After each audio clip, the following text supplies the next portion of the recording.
ठीक, चलिए शुरू करते हैं हम क्लास। जी,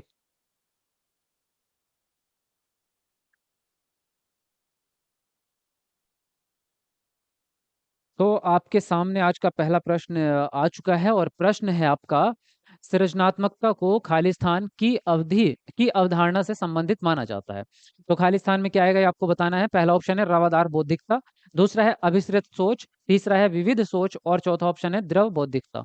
तो आप अपना आंसर कमेंट में लिखते रहेंगे, उसके बाद हम आगे बढ़ते रहेंगे। चलिए फटाफट से सब लोग अपना आंसर लिखेंगे। हाँ जी। मेरा एडमिशन अभी नहीं हुआ है, बट फिर भी आपकी क्लास करते हैं आयशा। बहुत अच्छी बात है, वेरी गुड। एडमिशन तो हो ही जाएगा, लेकिन आप तैयारी करते रहो।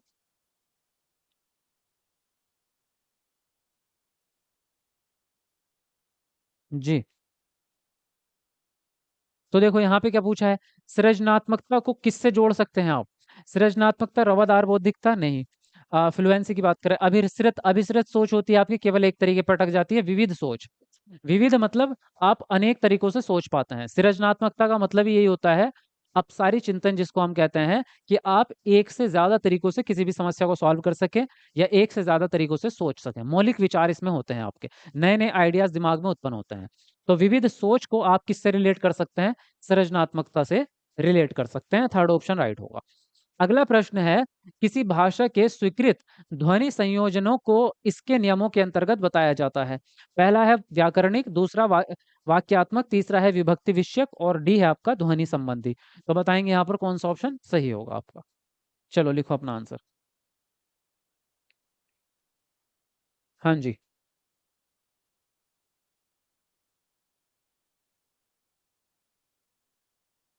जी फटाफट से लिखेंगे सब लोग अपना आंसर। वीडियो को लाइक तो करते रहो भाई। सब लोग जरा कमेंट को नीचे करो फटाफट से और वीडियो लाइक करो एक बार। जल्दी से कर दो, स्टार्ट हुई है अभी क्लास आपकी, है ना। देखो अब बात करें, तो यहाँ पे साफ सुथरा इसने लिख दिया है ध्वनि संयोजक। ध्वनि ध्वनि मतलब अभी हम हिंदी पेडागोजी की क्लास जब आज आपने की है, तो आपने पढ़ा है ना ध्वनि के बारे में। स्वनिम विज्ञान पढ़ा था आपने, फिर वाक्य विन्यास पढ़ा था, आकृति विज्ञान पढ़ा, सब चीजें पढ़ी। तो ध्वनि संबंध किससे रहेगा आपका। तो यहाँ पे इसने डायरेक्टली आपका फोनोलॉजी लिखा नहीं है इंग्लिश वाला, हिंदी में ध्वनि संबंधी कहेंगे। जब उसने अपने प्रश्न में ही उत्तर दे दिया है कि ध्वनि संयोजनों का नियम किसके अंदर पढ़े जाएंगे, तो भाई ध्वनि संबंधी चीजों के अंदर ही पढ़े जाएंगे, बात खत्म हो जाती है आपकी, है ना। विभक्ति जो होती है वो आपकी वर्तनी विषयक, जो हमने आज पढ़ा था वर्तनी विषयक हिंदी पेडागोजी में, वही आपका विभक्ति विषयक है आपका। ठीक है। और जो वाक्य विन्यास होता है वो वाक्यात्मक। व्याकरणिक जो हो जाएगा आपका, ये संरचना से संबंधित रहेगा आपका। तो फोर्थ ऑप्शन सही हो जाएगा यहाँ पर। अगला प्रश्न है, जब सोचने की प्रक्रिया किसी भाषा द्वारा प्रभावित होती है, तो ऐसी स्थिति को कहते हैं भाषा निर्धारित, संज्ञानात्मक पक्ष, सामाजिक भाषा उद्धृत या फिर संस्कृति प्रभावित। तो बताएंगे कौन सा ऑप्शन सही होगा। चलो लिखो जल्दी से अपना आंसर।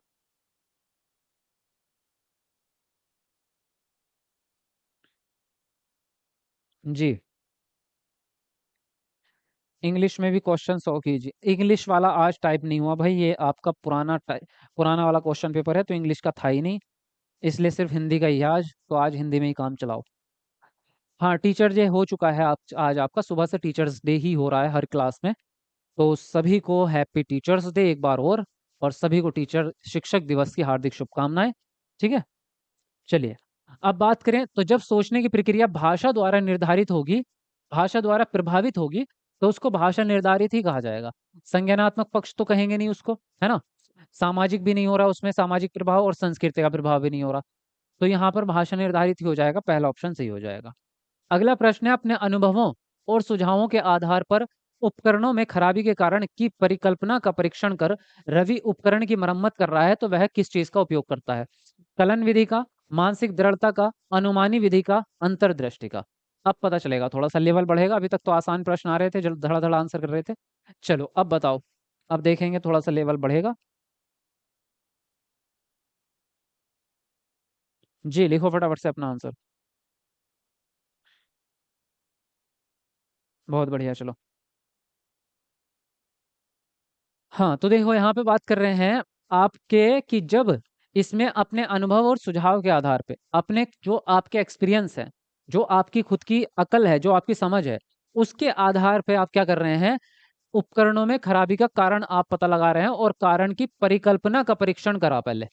पहले आपने ये जांच की कि जो खराबी हुई है आपके उपकरण में, वो खराबी क्या हुई है, उसकी परिकल्पना का परीक्षण करा आपने, और परीक्षण करने के बाद फिर मरम्मत की है। तो इसको हम कहेंगे कलन विधि। वजह वजह यह है कि कलन विधि का मतलब होता है चरणों में चलना, स्टेप बाय स्टेप। जो स्टेप बाय स्टेप जब प्रॉब्लम को आप सॉल्व करते हैं तो उसको कलन विधि कहते हैं। तो यहाँ पर भी क्या हो रहा है, स्टेप बाय स्टेप चल रहा है वो। पहले उसने देखा उपकरण खराब हुआ, फिर उसने उपकरण का कारण जानने की कोशिश की, फिर उसका परीक्षण किया, उसके बाद में उसने क्या किया, उसकी मरम्मत की। अंतर्दृष्टि वाला, देखो मानसिक दृढ़ता हो ही नहीं सकता। मानसिक दृढ़ता का मतलब होता है कि आप जो है केवल एक तरीका इस्तेमाल कर सकते हैं, एक से ज्यादा तरीका आपको आता ही नहीं है, तो ये तो आपका नहीं हो सकता। अनुमानी विधि का मतलब ये होता है कि आप कल्पना कर रहे हैं, केवल आप अनुमान लगा रहे हैं कि यार इसका ऐसे सही हो सकता है या नहीं हो सकता, है ना। जैसे फॉर एग्जाम्पल आप बिजली के दो तार लिए खड़े हैं, है ना। आप सोच रहे हैं कि कौन सा वाला लाल है, कौन सा वाला हरा है, या जो भी आपका पॉजिटिव निगेटिव। अब इसको लगाऊं या इसको लगाऊं, इसको लगाऊं इसको, तो यहाँ पे क्या है, अनुमान लगा रहे हैं। अब अनुमान आपका गलत हो सकता है, अगर आपने गलत लगा दिया तो गए आपसे काम से, है ना। तो ये होता है अनुमान। अनुमान कब लगाया जाता है, अनुमान ऑब्जेक्टिव प्रश्न में लगाया जाता है, जैसे यही है तो इसमें अनुमान लगा लो कौन सा सही होगा। लेकिन यहाँ पे अनुमान की बात नहीं चल रही है, यहाँ उसने अपने अनुभव का इस्तेमाल किया है, उसको पहले से ही ज्ञान है, उसको पहले से ही ज्ञान है, उसको उपकरण सही करना आता है, तो पहले से ज्ञान है उसको।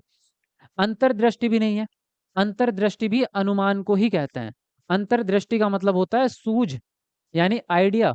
एकदम से कोई आइडिया आया और उस आइडिया का इस्तेमाल कर लिया। जैसे आपने सूझ का सिद्धांत पढ़ा होगा, कोहलर का, बंदर वाला, वन मानुष का सिद्धांत पढ़ा है कभी, बीएड में डीएलएड में पढ़ा होगा। उसमें होता है अंतर्दृष्टि, तो वो नहीं है ये। यहाँ पर जो है पहला ऑप्शन आपका सही हो गया। क्लियर। आगे बढ़ते हैं। अगला प्रश्न है आपका, दिव्या अक्सर निर्देशित कार्यों को छोटे छोटे हिस्सों में विभाजित कर आसान बना लेती है, वह उपयोग करती है किस चीज का।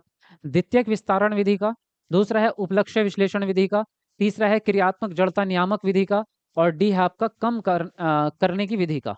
नहीं सॉरी, काम करने की विधि का। नहीं नहीं ठीक है, कम ही होगा, क्योंकि उसमें छोटे छोटे टुकड़ों की बात कर रहे हैं ना, कम करने की। बताएंगे कौन सा ऑप्शन सही होगा। लिखो अपना आंसर सब लोग, जल्दी से लिखते रहो फटाफट से, और वीडियो को लाइक करते रहो। 500 लाइक्स होने वाले हैं हमारे, 5 लाइक बच रहे हैं, है ना। कॉलबर्ग ने अपना प्रयोग भालू पर किया था मन्नत। अरे पहली बात तो ये कि कॉलबर्ग नहीं कह रहा मैं, कोहलर। दोनों अलग आदमी है ये। कोहलर अलग आदमी है और कॉलबर्ग अलग आदमी है, ठीक है। ये कॉलबर्ग जो है, ये तो नैतिक विकास का सिद्धांत वाला आदमी है, जिसने हिंज वाली, है ना, नैतिक विकास का। और ये जो कोहलर है, ये व्यवहारवादी है। इसने सूझ का सिद्धांत दिया था आपका, सूझ का सिद्धांत है इसका, ठीक है। और इसने जो आपका जो एक्सपेरिमेंट किया था, वो वन मानुष पे किया था, भालू पे नहीं किया था। वन मानुष, चिंपैंजी, इंग्लिश में चिंपैंजी कह सकते हो, चिंपैंजी पे किया था इसने, ठीक है।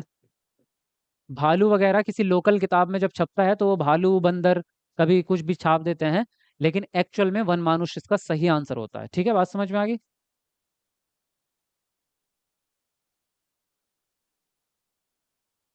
जी। चलो अब बात करेंगे यहाँ पर। दिव्या अक्सर निर्देशित कार्यों को छोटे छोटे टुकड़ों में बांट देती है। छोटे छोटे टुकड़ों में बांटना होता है उपलक्ष्य।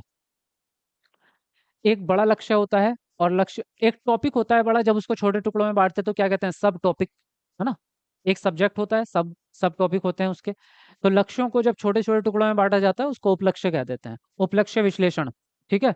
और इसका दूसरा नाम है साध्य लक्ष्य विश्लेषण। साध्य लक्ष्य विश्लेषण भी इसी का नाम है। तो सेकंड वाला ऑप्शन सही हो जाएगा। नेक्स्ट है, पुरुष और महिला की भूमिकाओं का निर्धारण समाज करता है, यह कथन बताता है कि लैंगिकता एक आनुवंशिक प्रतिभा है, लैंगिकता एक अंतर्ज्ञानी अवतरण है, तीसरा लैंगिकता एक सामाजिक अवतरण है, और डी है लैंगिकता एक अंतर्निहित अवतरण है। तो बताएंगे कौन सा ऑप्शन सही होगा, लिखेंगे अपना आंसर आप। आपकी एप्लीकेशन में लाइव क्लास नहीं चलती है। नहीं लाइव क्लास नहीं चलती, लाइव क्लास आपकी यही चैनल पे होती है, वहां सिर्फ आपको नोट्स मिलते हैं।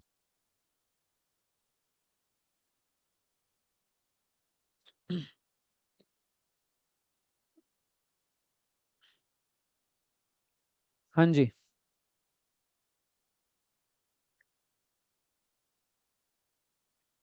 लिखो अपना आंसर सब लोग। बढ़िया। देखो, अगर पुरुष और महिला की भूमिका समाज निर्धारित कर रहा है तो ऐसे हम कह सकते हैं लैंगिकता जो है सामाजिक अवतरण है या सामाजिक आ, सामाजिक द्वारा समाज द्वारा जनरित की गई चीज है ये आपकी, है ना। अंतर्निहित नहीं है आपके कि आपके मन में पहले से ही था। अंतर्ज्ञानी भी नहीं है, आनुवांशिक भी नहीं है। आनुवांशिक अगर हम कहेंगे तो उसको लैंगिक संरचना कहेंगे हम, है ना। ये जो जेंडर रूढ़िवादिता होती है ये आपकी समाज द्वारा बनाई गई होती है, तो यहाँ पर थर्ड ऑप्शन यहाँ पर आपका सही हो जाएगा। अगला प्रश्न है आपका, ग्रेडिंग, कोडिंग, अंकन और क्रेडिट संचय प्रणाली किसके उदाहरण है आपके। कक्षा में बच्चों की स्थिति का निरूपण विधि। दूसरा है आलेख पत्र या रिपोर्ट कार्ड में अकादमिक प्रगति दर्शाने के लिए है। या फिर तीसरा है अधिगमकर्ताओं की उपलब्धि के आकलन का गणन विधि है। या फोर्थ है आपका परीक्षा के उत्तर पत्रों में मूल्यांकन की प्रक्रिया है। तो बताएंगे आप कौन सा ऑप्शन सही होगा, लिखेंगे अपना आंसर आप।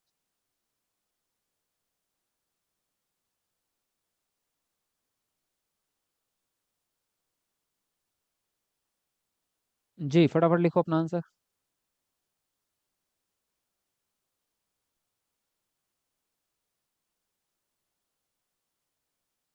समझे बात को। देखो यहाँ पे क्या है, ये हो जाएगा आपका कि आप अपने रिपोर्ट कार्ड पर एकेडमिक प्रगति को दर्शा रहे हो। एकेडमिक प्रगति यही होती है आपकी जो सब्जेक्ट से रिलेटेड होती है, पढ़ाई लिखाई से रिलेटेड होती है आपकी।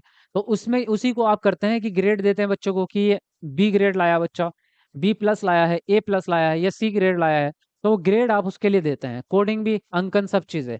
बच्चों की स्थिति का निरूपण नहीं करेंगे आप। पहली बात तो बच्चों की स्थिति का निरूपण करना ही गलत बात होती है ना। और बच्चों की स्थिति का निरूपण करने के लिए आप ग्रेड नहीं देते, उसमें फर्स्ट सेकंड थर्ड इस तरह से बताएंगे ना, बच्चा कौन टॉपर आया है, कौन सेकंड आया, कौन थर्ड आया है। उपलब्धि का आकलन करने की जो गणन विधि होती है उसमें नंबर होंगे, उसमें ग्रेडिंग नहीं होगी, उसमें नंबर होंगे। तो यहाँ पर जो आंसर राइट हो जाएगा आपका सेकंड ऑप्शन हो जाएगा। नेक्स्ट है, अधिगमकर्ताओं की उपलब्धि का आकलन शिक्षकों की सहायता करता है किस चीज में। शिक्षण अधिगम विधियों की प्रभावशालीता का मूल्यांकन करने में। दूसरा है आपका कक्षाओं में अधिगमकर्ताओं की क्षमता समूह बनाने में। तीसरा है शिक्षण के लिए गतिविधियों की सूची तैयार करने में। और फोर्थ है अधिगमकर्ताओं के प्रदर्शन का रिकॉर्ड रखने में।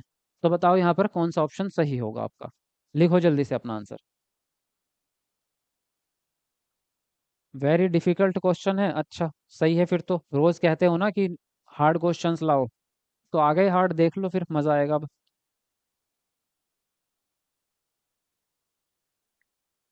जी लिखते रहो फटाफट से अपना आंसर।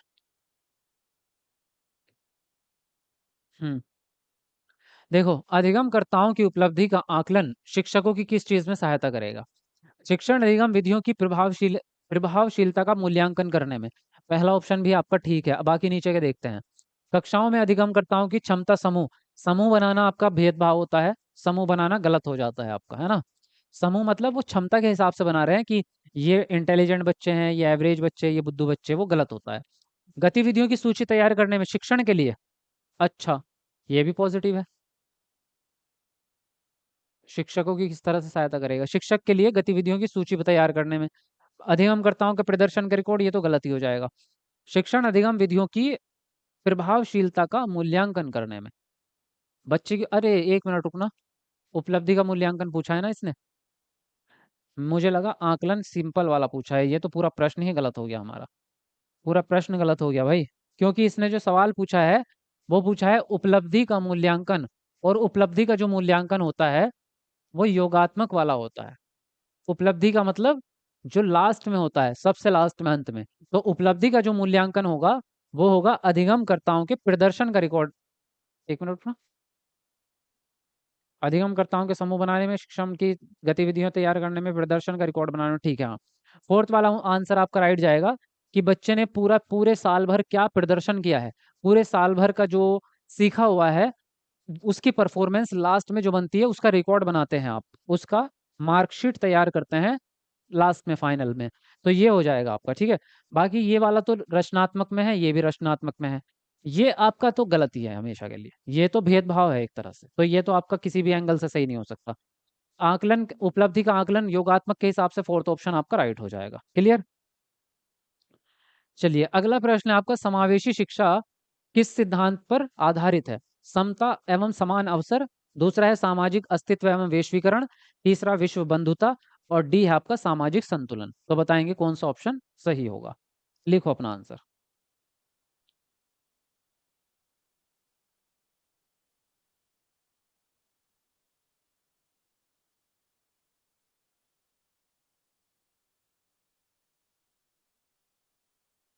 हाँ जी, लिखते रहो फटाफट से। चलो 600 लाइक्स होने वाले हैं हमारे, जरा करो सब लोग लाइक मिलके। अभी 600 है, 1000 लोग, 1100 लोग लाइव आ रहे हैं भाई। मतलब ये 400 500 लोग जो है वो रोज ही बाद में करते हैं लाइक, है ना। जरा भी कर दो फटाफट से। एक बार कमेंट को नीचे करके जल्दी से लाइक कर दो। समावेशी शिक्षा किसके सिद्धांत पर आधारित रहेगी? समता और समान अवसर, सामाजिक अस्तित्व नहीं, बंधुता नहीं, सामाजिक संतुलन की बात नहीं कर रहे वो, शिक्षा की बात कर रहे हो। समाज में नहीं संतुलन बनाना आपको, आपको कक्षा में संतुलन बनाना है। तो समता और समान अवसर देंगे बच्चों को आप, तो पहला ऑप्शन यहाँ पर सही हो जाएगा, ठीक है। अगला प्रश्न आपका, दिव्यांगजन अधिकार अधिनियम किस वर्ष में लागू हुआ? 1995 में, 1999 में, 2016 में, या 1992 में? तो बताएंगे यहाँ पर कौन सा ऑप्शन सही होगा आपका।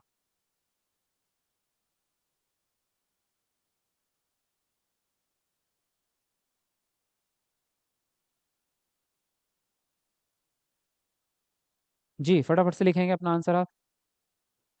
जो आपका दिव्यांगजन अधिकार अधिनियम जो आपका लागू हुआ है, ये हुआ है 2016 में।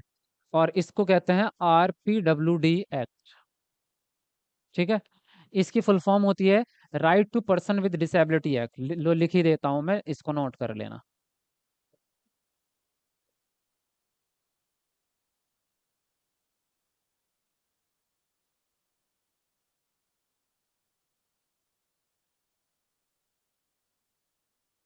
ठीक है।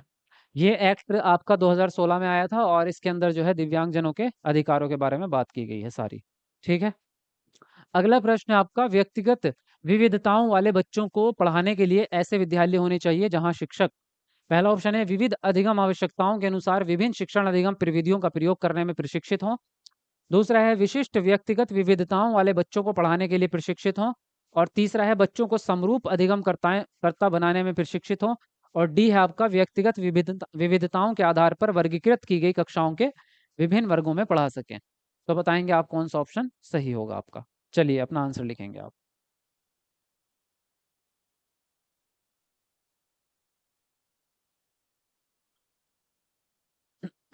हाँ जी, लिखो जल्दी से अपना आंसर। ये तो बीएड में पढ़ा है, अच्छा। देखिए यहाँ पे आपसे पूछ रहे हैं कि व्यक्तिगत विभिन्नता वाले बच्चों को कैसे विद्यालय में पढ़ाओगे आप। व्यक्तिगत विविधता है तो इसका मतलब सीधा है समावेशी हो जाएगी कक्षा। जब विभिन्न प्रकार के बच्चे एक साथ आएंगे तो समावेशी हो जाएगी। विविध अधिगम आवश्यकताओं के अनुसार विभिन्न शिक्षण अधिगम प्रविधियों का प्रयोग करने में जो आपका प्रशिक्षित हो, ऐसा विद्यालय देंगे आप। मतलब ऐसे टीचर होने चाहिए स्कूल में आपके जो विभिन्न प्रकार से पढ़ा सकें, क्योंकि विभिन्न प्रकार के बच्चे हैं तो पढ़ाने के लिए आपको गतिविधियां या शिक्षण मेथड भी आपको विभिन्न प्रकार के ही लगेंगे। विशिष्ट व्यक्तिगत विविधताओं वाले बच्चों को नहीं। विशिष्ट का मतलब तो ये हो गया स्पेशल चाइल्ड को पढ़ा सकते हो आप, स्पेशली, या आप तो वीआई को पढ़ाएंगे, या आप जो है हियरिंग इम्पेयरमेंट वाले को पढ़ा सकते हैं, या आप लर्निंग डिसेबिलिटी को पढ़ा सकते हैं। विशिष्ट हो गए फिर आप। बच्चों के समरूप अधिगमकर्ताओं में, बच्चों के समरूप अधिगमकर्ता बनाने में प्रशिक्षित हों। अच्छा, बच्चों के समान अधिगमकर्ता, जैसे जिस प्रकार के बच्चे, सेम बात हो गई, जैसे बच्चे वैसे टीचर। व्यक्तिगत विविधता के आधार पर वर्गीकरण, वर्गीकरण तो आपका गलत ही होता है। और विभिन्न वर्गों का मतलब ये हो गया कि अलग अलग कक्षा में पढ़ा रहे हो। वर्ग मतलब क्लास होती है, तो अलग अलग क्लास में पढ़ाएंगे तो भेदभाव हो जाएगा, क्योंकि हम समावेशी शिक्षा में ये कहते हैं कि एक ही क्लास में सबको पढ़ाना है। तो आंसर राइट हो जाएगा पहला ऑप्शन। आगे बढ़ते हैं अगले प्रश्न पर। निशुल्क एवं अनिवार्य बाल शिक्षा अधिकार अधिनियम 2009 दिव्यांग बच्चों की निशुल्क शिक्षा के अधिकारों को सुनिश्चित करता है। 3 से 18 वर्ष तक के लिए, 6 से 14 वर्ष के लिए, 6 से 22 वर्ष, या 6 से 18 वर्ष? तो बताएंगे कौन सा ऑप्शन यहाँ पर सही होगा आपका। लिखो अपना आंसर।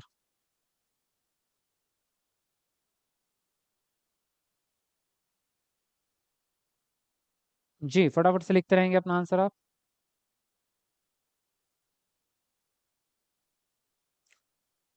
देखो, ये सवाल जो पूछा गया है ये RTE 2009 से पूछा है आपका, राइट टू एजुकेशन एक्ट 2009। इसी को हिंदी में लिखा है इन्होंने बस। ये 6 साल से लेके 14 साल तक के बच्चों को फ्री एजुकेशन देने की बात करता है। ठीक है, 6 से 14 साल, कक्षा 1 से। तो यहाँ पर जो है सेकंड ऑप्शन राइट हो जाएगा। आगे बढ़ते हैं।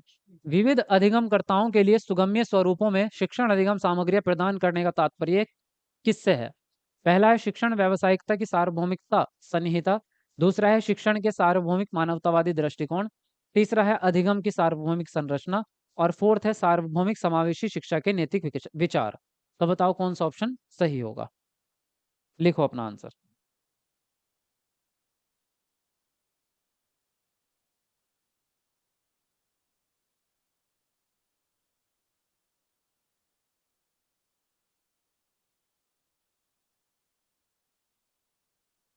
जी फटाफट से लिखेंगे अपना आंसर।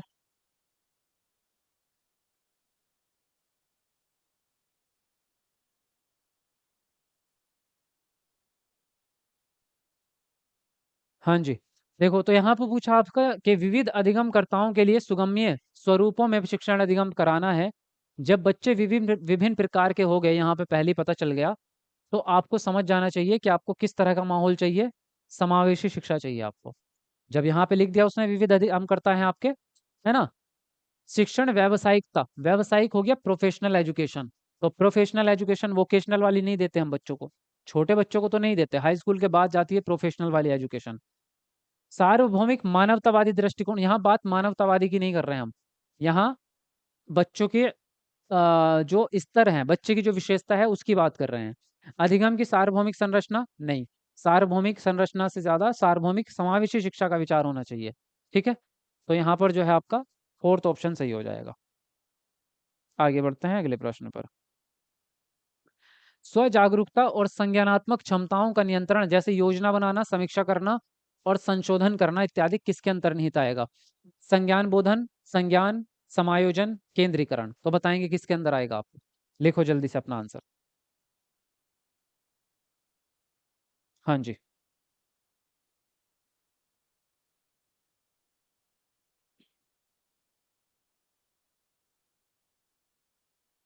चलो वीडियो को लाइक भी करते रहो भाई, जितने लोग भी आ रहे हैं अभी, है ना।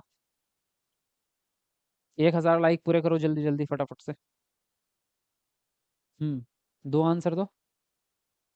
देखिए, यहाँ पे हम बात करें तो क्या पूछा है? स्व जागरूकता और संज्ञानात्मक क्षमताओं का नियंत्रण, जैसे योजना बनाना, समीक्षा करना का मतलब होता है आलोचना। समीक्षा मतलब विश्लेषण करना, सही और गलत की पहचान करना। ये संज्ञान बोधन है। क्या है? जिसको हम मेटाकॉग्निशन कहते हैं, वो है ये। क्योंकि ये जितनी भी चीजें हैं, ये क्या है आपकी, ये दिमाग से रिलेटेड है। देख लो, योजना बनाना, समीक्षा करना, संज्ञान संशोधन करना, ये सब किस चीज से रिलेटेड रहेगा? दिमाग से रिलेटेड रहेगा आपका। तो संज्ञान बोधन हो जाएगा, दिमाग की अंडरस्टैंडिंग के ऊपर बात करेंगे। ठीक है, तो यहाँ पर जो है पहला ऑप्शन आपका सही हो जाएगा। अगला प्रश्न है आपका, जब बच्चे प्राप्त की गई सूचनाओं की व्याख्या करने के लिए अपने अनुभवों के आधार पर सोचते हैं, तो उसे क्या कहा जाता है? सृजनात्मक सोच, अमूर्त सोच, मूर्त सोच, प्रतिक्रियावादी सोच। बताएंगे कौन सा ऑप्शन सही होगा आपका?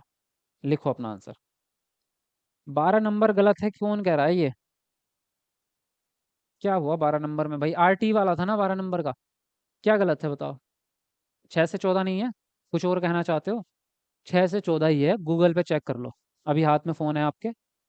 बाद में करना, अभी मत करो, फिर क्लास बीच में छूट जाएगी आपकी। 6 से 14 ही होती है भाई, मैं आपको गलत क्यों बताऊंगा यार? मैं आपको जानबूझ के गलत बताऊंगा क्या? 6 से 14 ही होती है।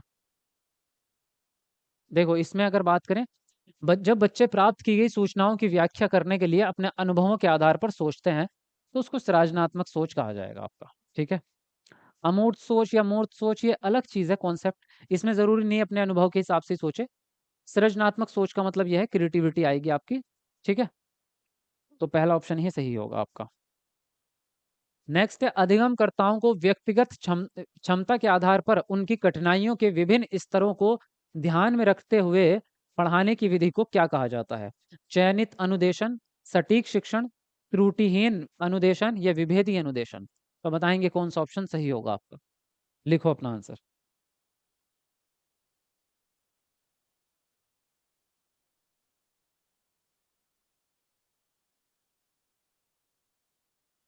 जी।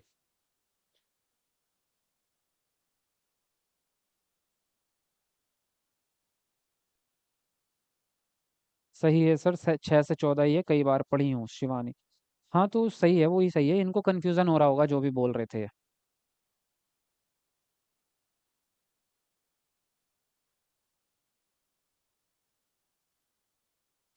ठीक है, आंसर दिया।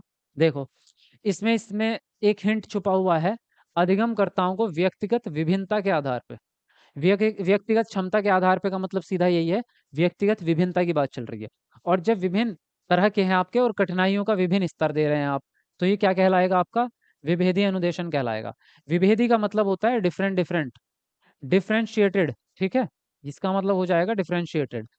चयनित होता है जब आप एक चयन कर लेते हैं कि यही तरीका अपनाना है मुझे, और यही तरीका पूरी क्लास के सामने मेथड उपयोग करना है, वो तो आपका सेलेक्टेड हो गया, वो काम नहीं करेगा। सटीक का मतलब भी यही है कि आप पहले से डिसाइडेड कर चुके हैं पहले से ही कि ये तरीका काम आएगा, व्याख्या करके बस काम खत्म करना है। त्रुटिहीन का मतलब तो ये हुआ कि आप गलती नहीं करेंगे, और ऐसा होता नहीं है, गलतियां करना कोई बुरी बात नहीं है, लर्निंग में गलतियां होती हैं। फिलहाल यहाँ पे जो ज़रूरत है वो अलग अलग प्रकार के निर्देश देने की ज़रूरत है, क्योंकि बच्चे अलग अलग प्रकार के हैं, तो सबको अलग निर्देश चाहिए होता है। ठीक है, तो ये विभेदी निर्देशन वाला आपका सही होता है। आगे बढ़ेंगे। प्रतिपालन अधिगम का एक विशिष्ट चरण है जो अधिगम के खालिस्तान चरण का पूर्ववर्ती है। पहला है अभिप्रेरणा, दूसरा आत्मनिर्भरता, तीसरा है सामान्यीकरण, और चौथा है अधिग्रहण। तो बताएंगे आप कौन सा ऑप्शन सही होगा? लिखो अपना आंसर।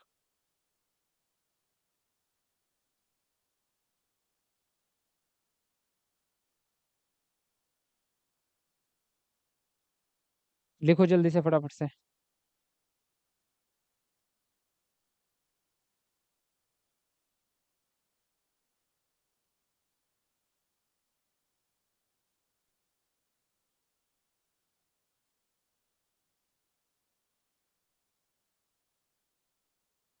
हाँ जी। तो यहाँ पे हम बात करें, प्रतिपालन अधिगम का एक विशिष्ट चरण है जो अधिगम के किस चरण का पूर्ववर्ती है? प्रतिपालन, अभिप्रेरणा का, आत्मनिर्भरता का, सामान्यीकरण या अधिग्रहण? किसका होगा प्रतिपालन अधिगम? एक मिनट रुकना। प्रतिपालन अधिगम एक विशिष्ट चरण है, ठीक है, किसी भी चीज का पालन। पूर्ववर्ती सामान्यीकरण का होना चाहिए, हाँ, सामान्यीकरण का होगा।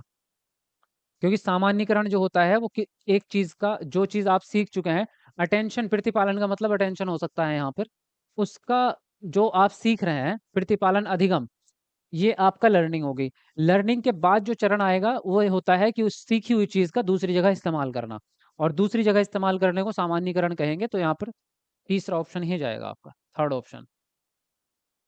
अगला प्रश्न है यहाँ पर आपका, जजोंक का यह मानना था कि संज्ञान और भाव खालिस्तान होते हैं, स्वतंत्र होते हैं, अंतर संबंधित होते हैं, एकीकृत होते हैं, या अन्योन्य आश्रित होते हैं।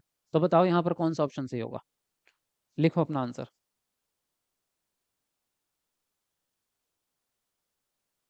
हम्म।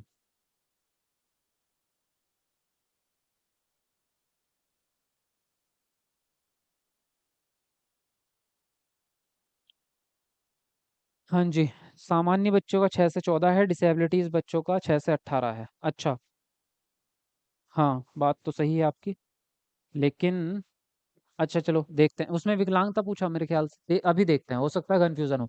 जजोंक का यह मानना है कि संज्ञान और भाव एक दूसरे से क्या है, जुड़े हुए हैं, जिसको हम क्या कहेंगे, अंतर संबंधित कहेंगे। स्वतंत्र नहीं हो सकते, अन्योन्य आश्रित नहीं हो सकते आपके, और एकीकृत का मतलब हो जाता है कि जुड़े हुए हैं लेकिन एक दूसरे पे प्रभाव नहीं डाल रहे। एकीकृत अलग चीज है। अंतर संबंधित का मतलब होता है कि एक दूसरे पे अपोजिट प्रभाव भी डालते हैं, यानी कि एक दूसरे की मदद भी करते हैं और एक दूसरे पे प्रभाव भी डालेंगे। तो आंसर राइट होगा आपका सेकंड ऑप्शन। दूसरा है, पहले से सीखे हुए कार्य में सुधार लाने के लिए शिक्षक बच्चों को प्रदर्शन देकर सिखा रहा है, वह शिक्षण की कौन सी विधि का इस्तेमाल कर रहा है? अवलोकन विधि, संशोधन संशोधन विधि, प्रतिरूपण विधि, या अनुकरण विधि? तो बताएंगे यहाँ पर कौन सा ऑप्शन सही होगा आपका?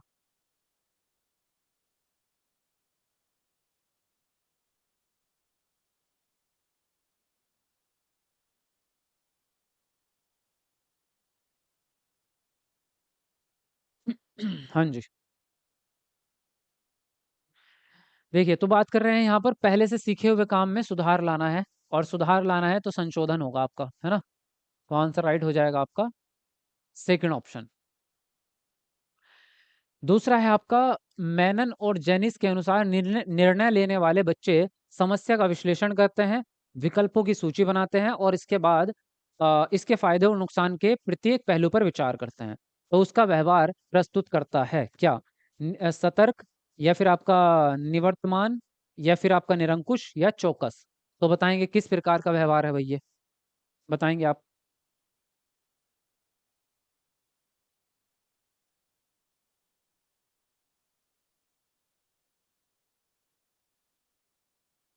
हम्म।